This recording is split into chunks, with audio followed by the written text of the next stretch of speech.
Hello, everybody. My name is Max Lakonen, and I'm actually delivering a presentation on performance-based fire safety design, an opportunity for the water mist industry.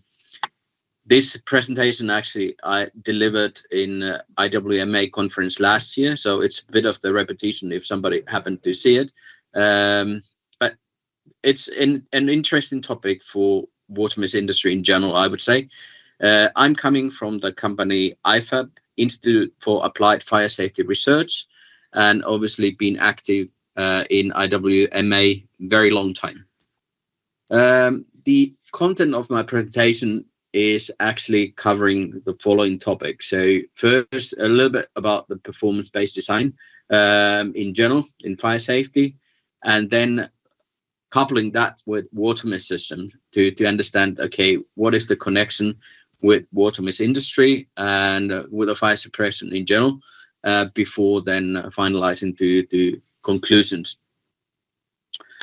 But performance-based fire safety design, I mean, BBD. So I think most of the people know about it, but there is a little bit of the mystery around it. And as I'm quite active in LinkedIn, so I actually looked at what were the keywords related to PBD. I mean, there were a lot of different opinions given without really substance, but such things were mentioned. It's expensive, bad way of doing things. Novak is the best. Water mist, cost saving, complicated, effective, doesn't work with sprinklers, must be related only new technology, combines all systems, yes, please. So what we see is that there is a little bit of the unknowns related to PBD, performance-based design. But if we are looking what NFPA actually is saying, so I mean, obviously we can always refer to some reference documents. So according to the NFPA glossary, it's defined as a design process whose fire safety solutions are designed to achieve a specific goal for a specific use or application. Okay, what does this mean then in practice? So obviously we have to compare that to another approach, which is rather the prescriptive, the conventional way in fire protection. And obviously most of the fire protection standards are prescriptive, meaning that that it's a kind of bulk or serial production solution for different hazards, and it does not really look to any project specific things, but it just gives a good estimation or good average solution which should cover the risk classification. Performance-based design is obviously alternative, which rather works on the project level, and it really looks into the individual hazards and also individual technical solutions. So this is quite different compared to the conventional way. If we are trying to split it, to pros and cons, first the prescriptive methodology have obviously the benefits that it's generally accepted for standard risks, and you can get basically from manufacturers kind of off the shelf products, so it's easy. But where the cons are then related is then applicability with new hazards, and these standards, they are reacting very slowly. So minimum 3 years is the normal cycle time with the fire protection standard. So they can't react quite quickly when the world is now also changing and new hazards are coming. And also since it's so black and white, so it suppresses a lot of innovation, and it's not flexible for do special construction or applications. So there's always a bit of a question mark whether that can be applied or not. When we are looking the same topics with performance-based design.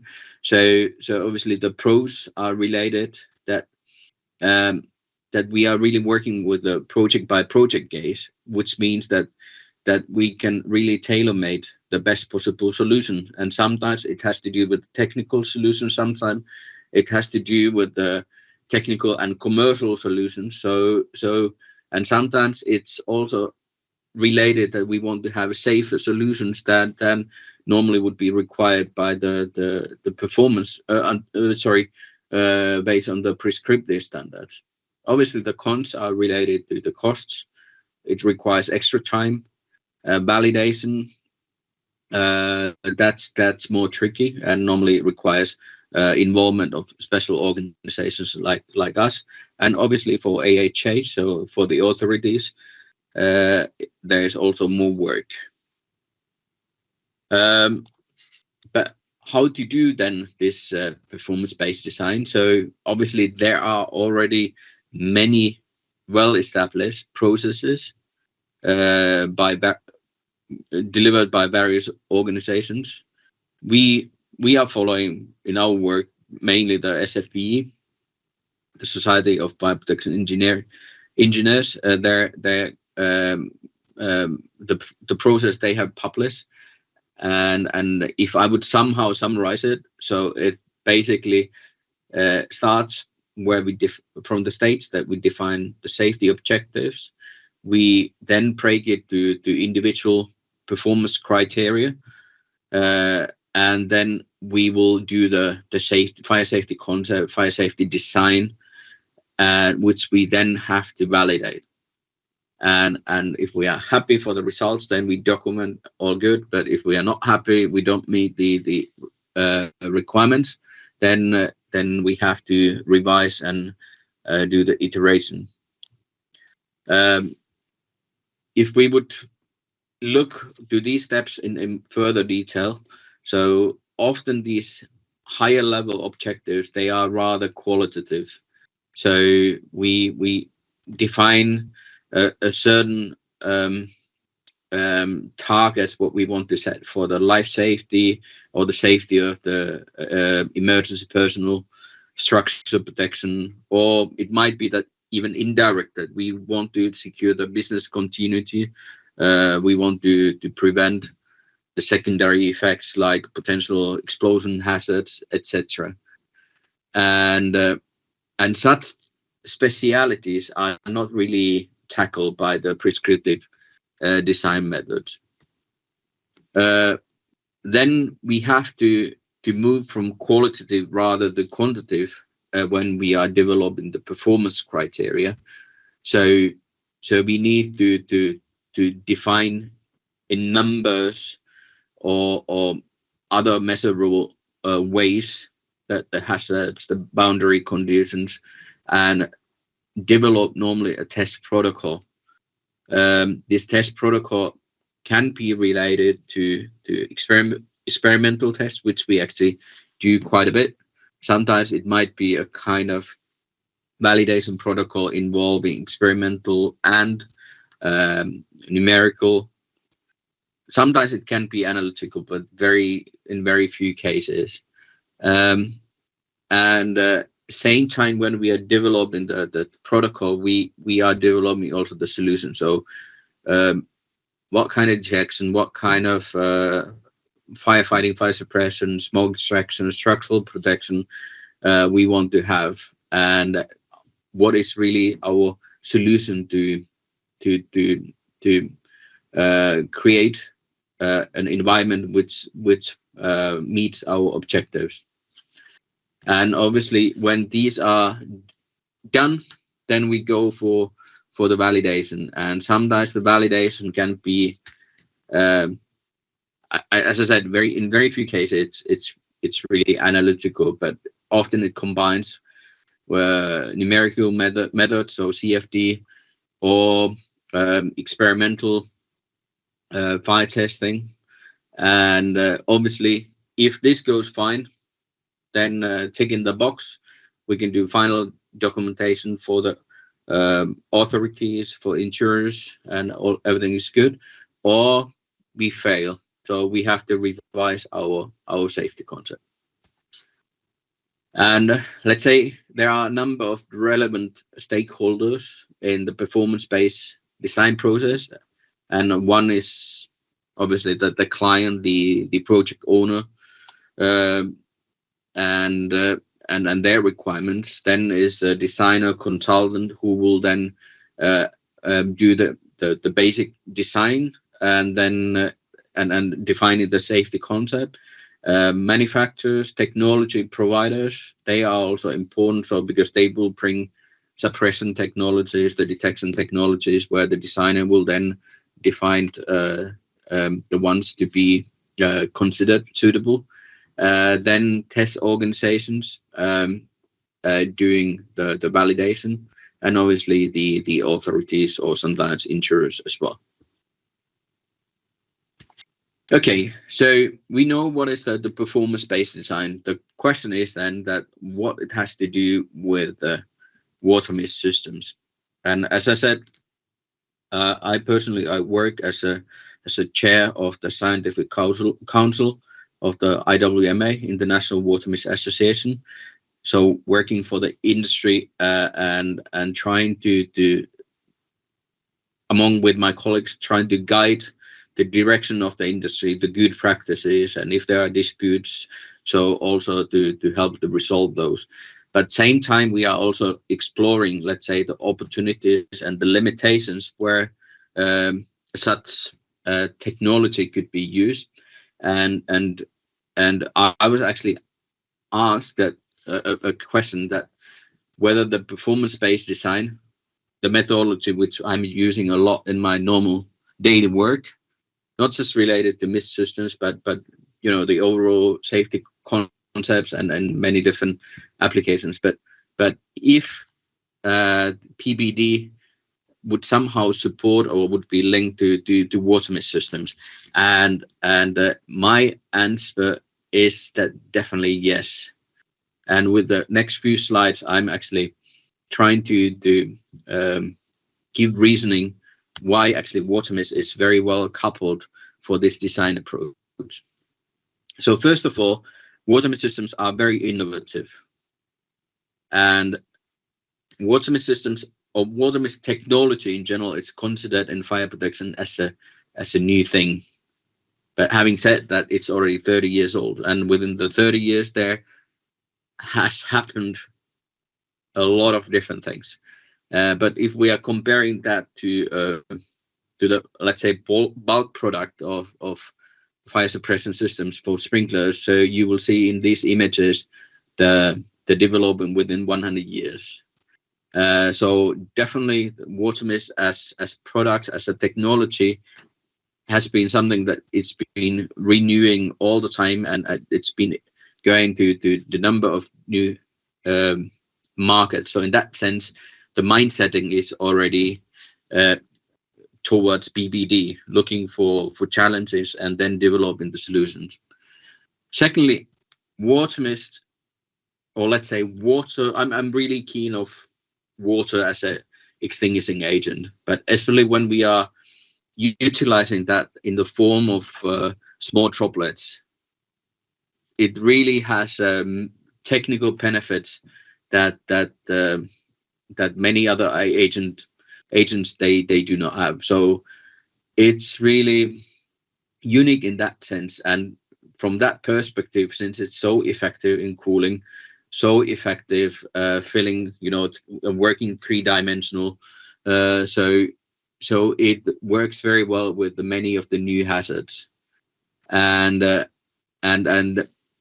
that's one of the reasons why water mist is also suitable for PBD approach, which normally deals with the new hazards. Water mist is also generally accepted. Probably when I started in fire protection, I think over 20 years ago, still water mist was a bit like a new thing that time. But now over over this time, everybody know water mist and also AHJ, so it's easier to accept. And often they really present in many of the applications they represent the best practice. And there are also certain special markets where let's say water mist systems are having almost 100% market share. The last points, definitely not the least point, is that since water mist industry is very known with the validation testing, because unlike many other technologies, water mist systems, they have really had to default their way to applications, to the number of applications, and they've been always challenged by the approval tests, and that's already the reason why the industry has capabilities to very quickly jump to with the new risks, with the new applications, to a test lab and to do fire tests to validate their systems. And obviously this is not known by other technologies.